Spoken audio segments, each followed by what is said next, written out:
ברוכים הבאים בשם השם למעמד הנחת אבן הפינה לבית הכנסת של קהילתנו, קהילת ביסריה.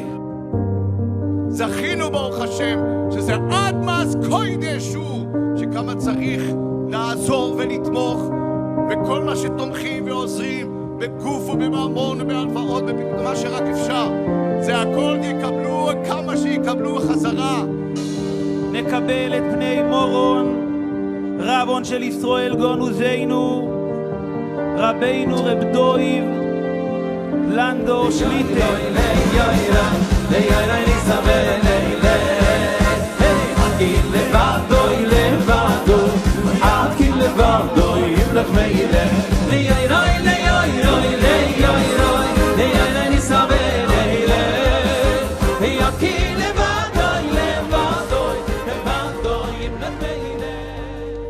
שהיה בבניין הארעי, אנחנו צריכים לתבוע שיוקם כבר במהרה ובזריזות הבניין הגדול, שיהיה אכסניו מפוארת לתורה ולתפילה ולעבודת השם.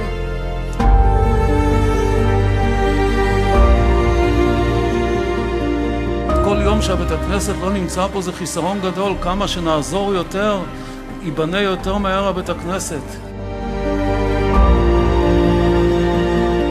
לעזור כל אחד כמה שיכול ויותר מה שיכול, לעזור שבאמת השם יעזור שיהיה בניין מפואר. ולבים לשירם ולזמרם ליושבי ישראלים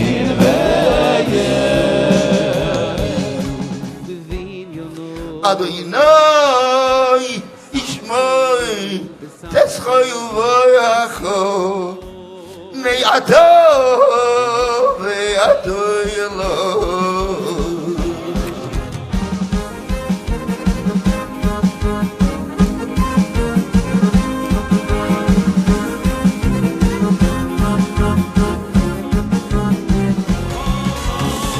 ואתם תהיה לי ממלכת כהנים, ממלכת כהנים וגוי קדוש.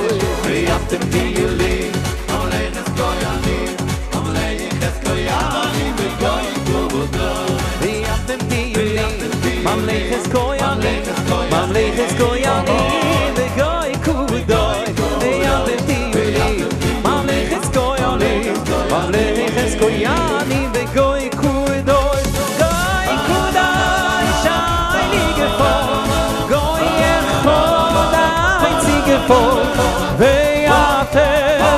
ואתם תהיו לי ממלכת כהנים וגוי קדוש.